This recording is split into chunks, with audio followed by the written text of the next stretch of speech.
اعوذ باللہ من الشیطان الرجیم بسم اللہ الرحمن الرحیم السلام علیکم ورحمۃ اللہ وبرکاتہ۔ اچھا شروع ہو گیا،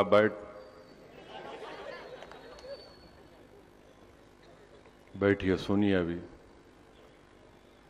مجلس اتحاد المسلمین کے اراکین اسمبلی ریاست تلنگانہ، مجلس اتحاد المسلمین کے اراکین اسمبلی ریاست مہاراشٹرا، صدور و معتمدین اراکین و محبان مجلس اتحاد المسلمین، اراکین قانون ساز کونسل، بزرگان ملت، میرے نوجوان ساتھیوں، پس پردہ بیٹھ کر سننے والی میری عزت دار ماں اور بہنوں، الحمدللہ ابھی ایک کمسن بچے نے ایک بہترین طریقے سے اپنی تقریر میں اپنے الفاظ سے مرحوم قائد کو خراج عقیدت پیش کیا، اور جو لوگ مجلس سے پریشان ہیں، ہمارے تقاریر سے پریشان ہیں، یہ بچے بھی تیار ہیں۔ اب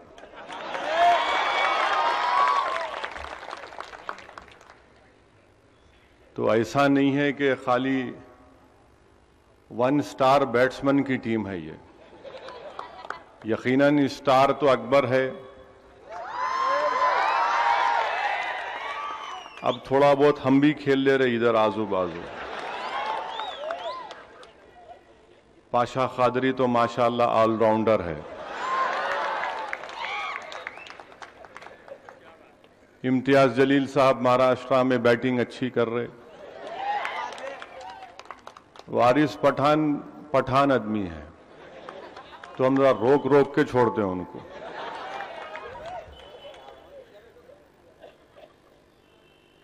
میں سب سے پہلے ان لوگوں کو مبارکباد دیتا ہوں عید کی، جنہوں نے شوال کے 6 روزوں کو مکمل کیا۔ اللہ کا شکر ہے کہ اللہ سبحانہ و تعالیٰ نے ان کو توفیق دی، اور کسی اللہ والے نے مجھ سے کہا تھا کہ یمن میں جو حضرموت کے حبائب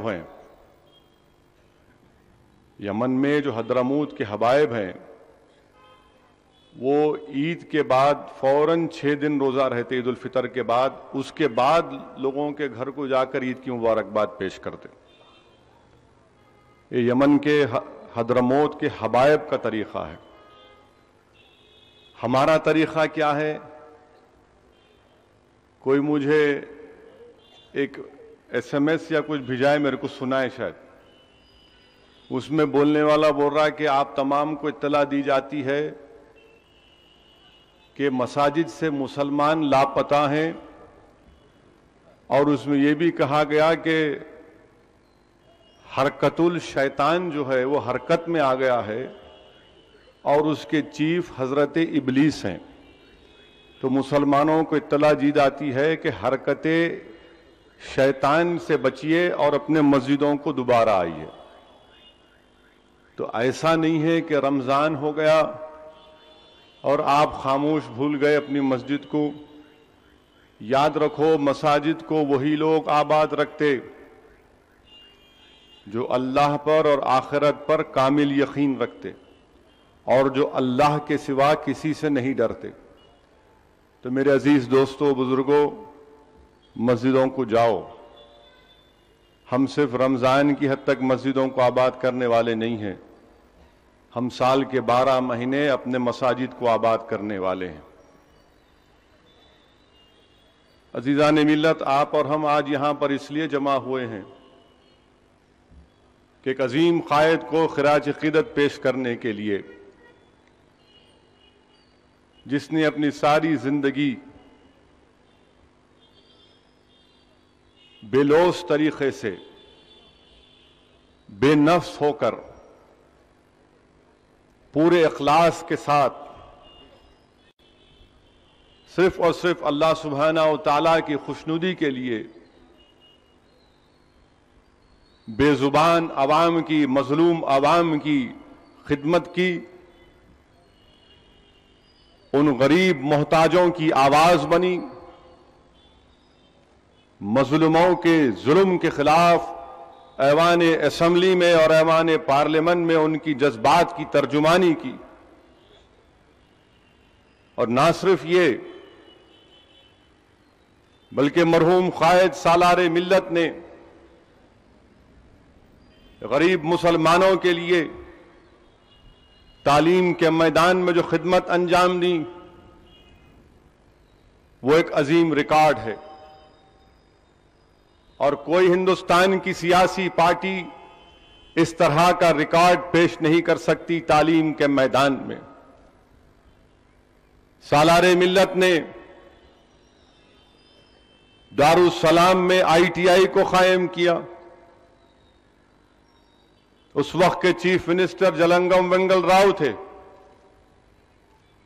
دارالسلام میں ITI بنا۔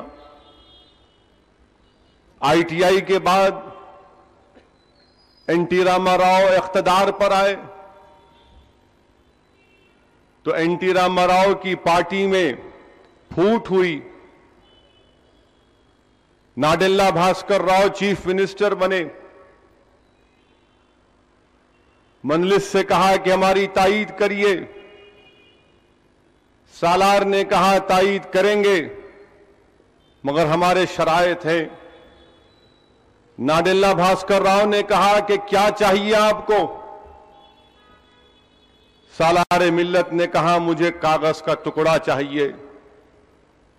ناڈیلا بھاسکر راؤ نے کہا ایک کاغذ کا ٹکڑا کہیں کیوں لیتے صلاح الدین صاحب، بیگاں بھر کے کاغذ دیتا ہوں آپ کو۔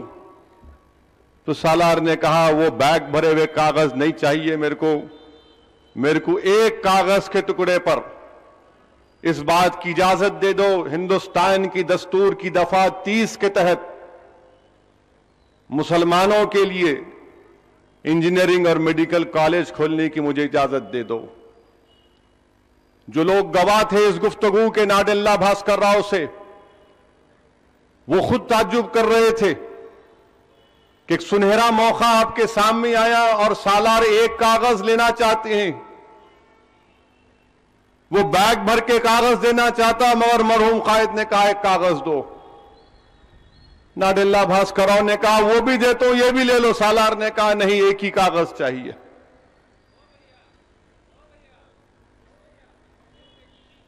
اچھا بیٹھو بھائی، بیٹھو بیٹھو بیٹھو، بعد میں یہ ٹائم نہیں ہے۔ دارالسلام کو آئیے، کل بات کریں گے۔ مرحوم قائد نے کہا اور وہ پرمیشن لیا کہ ہم انجینئرنگ اور میڈیکل کالج کھولیں گے۔ لوگ تعجب کر رہے تھے، کیا کر رہی ہے؟ انہوں انجینئرنگ اور میڈیکل کالج کھولیں گے؟ یہ جذباتی تقریر کرنے والا یہ تعلیمی ادارے چلائیں گے جو ایک سکول نہیں چلا سکتے؟ سالار نے کہا یہ وقت بتائے گا، پہلے مجھے پرمیشن تو دے دو۔ میرے عزیز دوستو، مرحوم قائد نے پرمیشن کو حاصل کیا، اور جب انجینئرنگ میڈیکل کالج کی شروعات کا وقت آیا تو جس جگہ پر آج اللہ کے فضل و کرم سے ایک عظیم الشان میڈیکل کالج ہے، ہاسپٹل ہے، وہاں پر کس میں شروع کیا گیا تھا میڈیکل کالج؟ پیسے نہیں تھے مجلس کے پاس، نہ سالار کے پاس، تو مرغیوں کے ٹین شیڈوں میں میڈیکل کالج شروع کیا گیا تھا۔ لوگ ہنس رہے تھے۔ اس زمانے میں بھی مجلس اتحاد المسلمین کے مخالفین تھے، بڑے بڑے دانشور تھے، سرمایہ دار تھے، دولت مند تھے، جن کو اپنی دولت پر ناز تھا، جو آج بھی مجلس کی مخالفت کرتے ہیں، بڑے بڑے دولت مند، بڑے بڑے سرمایہ دار، بہت زیادہ جو پڑھے لکھے وہ بھی مجلس کی مخالفت کرتے، جب بھی کرتے تھے اب بھی کرتے۔ ایک میٹنگ ہوئی حیدرآباد میں جس میں تمام بڑے بڑے رئیس زادے، خاندان پاندان کے لوگ جمع ہوئے، کھانے پہ بلائے مرحوم قائد کو۔ مجھے اچھی طرح یاد ہے کہ اس میٹنگ میں بھی تھا، اکبر بھی تھے، ہمارے چچا احمد الدین اویسی صاحب بھی تھے۔ میں اکبر جا کے جلدی سے، وہ لیفٹ ہینڈ ڈرائیو کی جیپ تھی 6444، اس میں ہم لوگ بیٹھ گئے، اس بڑے صاحب کے گھر کو گئے، وہاں پہ خوب اچھا کھانا کھلایا انہوں نے، ایک سے ایک بریانی، کیا کیا تھا۔ اس کے بعد یہ تمام بڑے رئیس زادے بیٹھ کے بولے، صلاح الدین صاحب، یہ میڈیکل انجینئرنگ کالج چلانا آپ کی بس کی بات نہیں ہے، آپ نہیں چلا سکتے، آپ ہٹ جاؤ، ہم چلاتے، کیونکہ آپ کو نہیں معلوم اس کے بارے میں، ہم فلاں فلاں خاندانوں کے ہیں، ہم ان کی اولادوں میں سے ہے، بہرحال بڑے بڑے۔ سالار سنتے رہے، جب پورا بول چکے تو سالار پوچھے، آپ بول دیے؟ بولے ہاں ہو گیا، بول دیے۔ بولے السلام علیکم۔ وہ لوگ بولے آپ کچھ نہیں بولے؟ مرحوم قائد نے کہا، میں آپ کا شکریہ ادا کرتا ہوں، آپ نے مجھے گھر پہ بلایا، کھانا کھلایا، آپ میرے سے جواب چاہتے ہیں نا، میں اپنی زندگی میں انشاءاللہ تعالی ان تعلیمی اداروں کو کھڑا کروں گا، یہ تعلیمی ادارے صبح قیامت تک تم لوگوں کو جواب دیتے رہیں گے۔ مرحوم قائد نے کہا کہ ایک دن یاد رکھنا، آپ لوگوں نے بلا کر میری توہین کی یہاں پر، مگر انشاءاللہ تعالی وہ دن آئے گا جب آپ آئیں گے دارالسلام کو، آ کر اپنے بچوں کے ایڈمیشن کے لیے مجھ سے سفارش کریں گے، دیکھنا ایک دن انشاءاللہ تعالی۔ میں اور اکبر تعجب سے دیکھ رہے تھے، سالار بولے جا رہے تھے، ایک عجیب کیفیت میں آ گئے تھے سالار۔ گاڑی میں بیٹھے، وہ سگریٹ پیتے تھے سالار، وہ پرانے زمانے کے پولیٹیشین، چار مینار پینے کا بڑا شوق مرحوم قائد کو، سگریٹ نکال کے سب مارتے تھے یوں یوں یوں یوں۔ وہ فلٹر نیچے جانے کے بعد سلگا کے بولے، سنے میاں، میرے کو بول رہے ہو لوگ، میں نہیں چلا سکتا ہوں، دیکھنا انشاءاللہ تعالی اللہ اس کے رسول کے صدقے میں ان تعلیمی اداروں کو کھڑا کرے گا۔ اور اللہ سبحانہ و تعالیٰ نے ان کے اخلاص، ان کی نیک نیتی کے اوپر اللہ نے ان کو کامیاب کیا۔ اور یقیناً وہ دن بھی آیا میرے عزیز دوستوں، میں تکبر اور غرور کی بات نہیں کر رہا ہوں، جو لوگ سوال کر رہے تھے کہ کیسا بنائیں گے، کیسا چلائیں گے، مرحوم قائد کے سامنے دارالسلام میں وہ لوگ بھی آئے تھے، اور سالار ملت نے کہا کہ یاد رکھو، اس جماعت کو مضبوط کرنے والوں میں بڑے بڑے اولیاء اللہ کا ہاتھ ہے، اس جماعت کو مضبوط کرنے میں غریبوں کا ہاتھ ہے، اس جماعت کو مضبوط کرنے میں لوگوں نے اپنا خون پسینہ بہایا، اس جماعت کو ٹھہرانے کے لیے نوجوانوں نے اپنی جان اور مال کی قربانی دی، اس جماعت کی ترقی کے لیے کامیابی میں ٹھہر ٹھہر کر ہماری ماں اور بہنوں نے اپنی انگلیوں کو سڑا دیا، گرمی میں ٹھہر ٹھہر کر، بھوکا رہ رہ کر۔ اور سالار نے کہا یہ جماعت ضرور کامیاب ہوتی ہے۔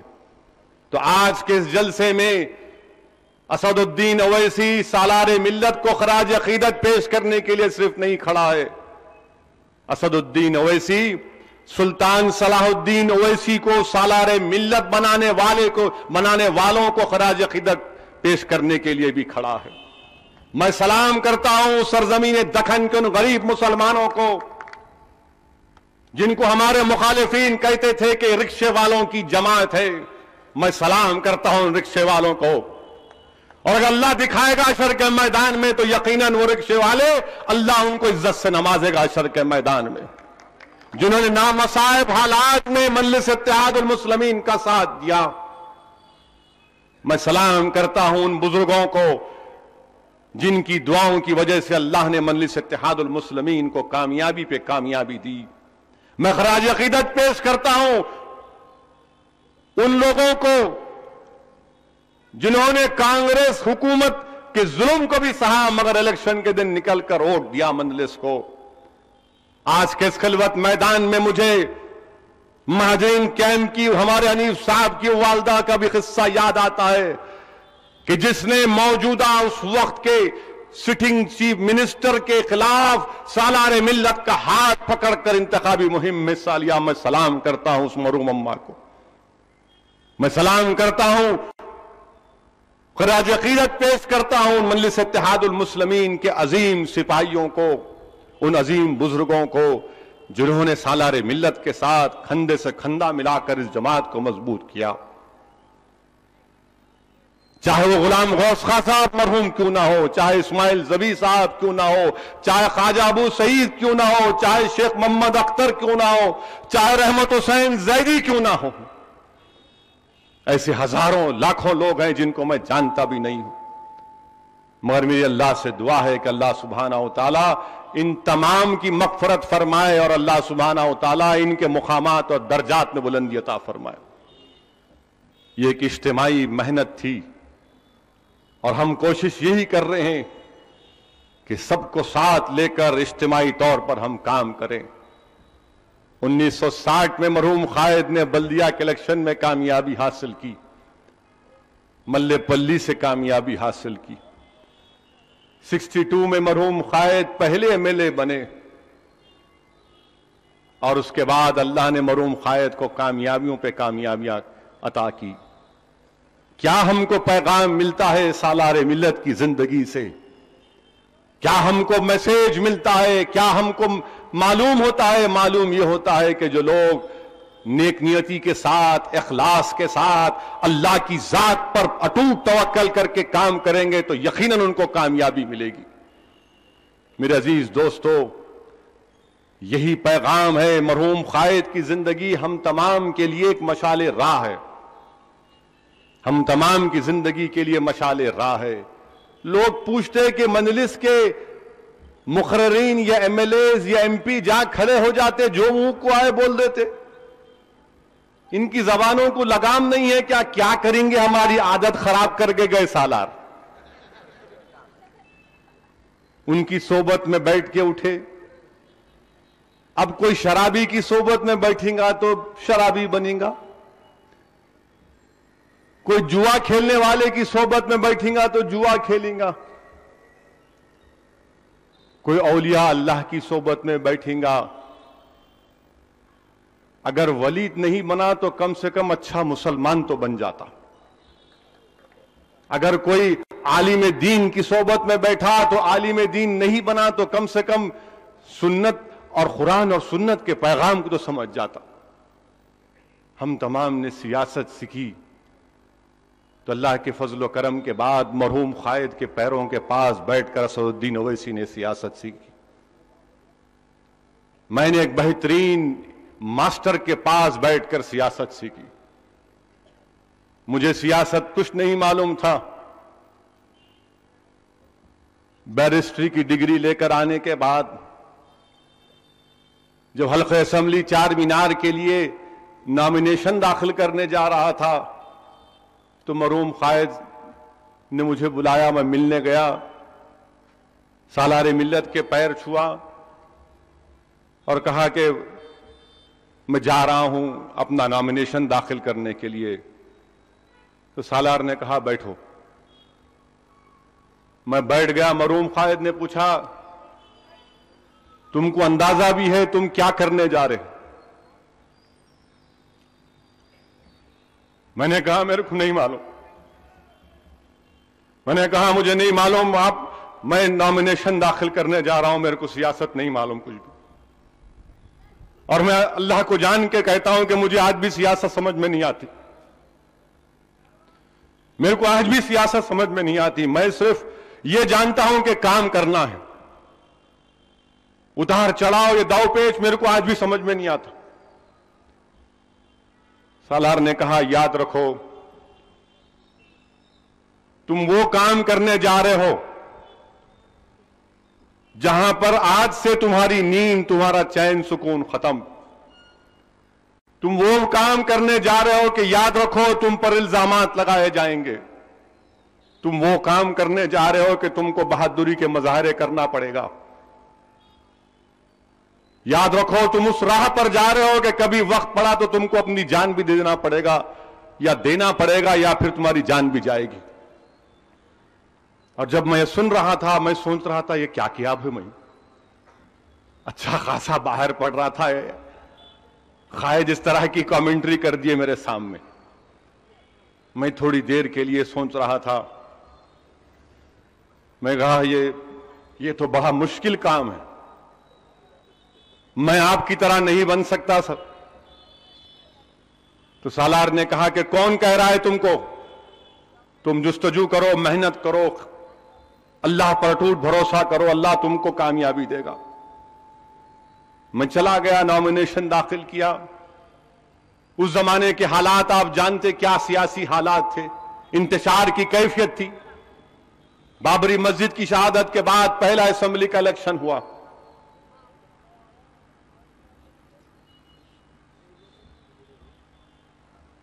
میں اکیلا ایم ایل اے بنا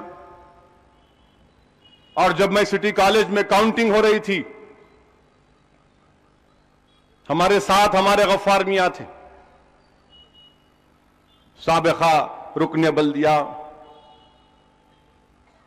جلال کوچے کے ہمارے سید صاحب مرحوم سید صاحب. مجھے سمجھ میں نہیں آ رہا تھا. میں گھر چلا گیا جا کر سالار ملت سے ملاقات کیا تو سالار ملت سو گئے تھے. میں جا کر کھڑے ہو کر ان کے پیر چھوا اور ان کو اٹھایا کہا کہ میں جیت کر آیا ہوں اور مجھے سمجھ میں نہیں آ رہا کہ میں کیا کروں. اب صرف ایک ہی ایم ایل اے کامیاب ہوا. میری آنکھوں میں آنسو تھے میں پریشان تھا. مرحوم قائد نے کہا یہ رونا چھوڑو جاؤ اگر عشاء پڑھے تو سو جاؤ نہیں پڑھے تو عشاء پڑھو سو جاؤ صبح میں بات کریں گے. میں بولا یہ کیا ہے بھائی مگر حوصلہ عزم تھا. سالار ملت کا اتنا بڑا حوصلہ تھا کہ اتنے بڑے حالات کے باوجود بھی میرے قائد نے کہا جاؤ صبح بات کریں گے. اور اس زمانے میں سگریٹ پیتا تھا. اب چھوڑ دیا الحمدللہ حرام ہے نہیں پینا. میں غلطی کر کے بول رہا ہوں آپ کو. صبح سالار نے کہا کہ دارالسلام چلیں گے. میں بولا ہے ہی نہیں کوئی. اب بولے چلو تم گاڑی بیٹھو. میں اور مرحوم قائد دارالسلام کو گئے تو دارالسلام میں مجلس کے اراکین میں بھی بڑی تکلیف تھی رنج تھا غم تھا. میں مرحوم قائد اور اس وقت ایک دارالسلام میں مرحوم رزاق صاحب کام کرتے تھے تو سالار ملت اور میں بیٹھتے تھے. سامنے لوگ بھی ذرا کم آتے تھے تو 8-10 دن تک صرف 3 یا 4 لوگ آتے تھے. وہ 8-10 دن مرحوم قائد نے مجھے بٹھا بٹھا کر سیاست یہ ہے سیاست یہ ہے سیاست یہ ہے سیاست میں یہ کرنا سیاست میں یہ کرنا مجلس کو اس طرح مضبوط کرنا مجلس کے لیے یہ کام کرنا. اگر وہ 8 دن اسد الدین اویسی کو نہیں ملتے قائد کے ساتھ تو اسد الدین اویسی اتنا بھی نہیں سیکھ سکتا تھا.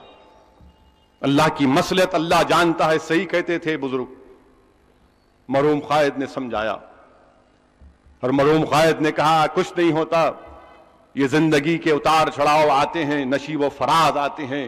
حوصلہ اور کو اپنے بلند رکھو انشاءاللہ تعالی سب حالات صحیح ہوں گے. مرحوم قائد نے محنت کروائی ہم سے. اتنا محنت کروائی کہ مجھے یاد ہے 94 سے 99 کی جو میں نے محنت کی میں شاید دوبارہ زندگی میں اس طرح کبھی محنت نہیں کر سکتا. اتنی محنت مرحوم قائد نے کرائی. سمجھایا یہ بولو یہ بولو.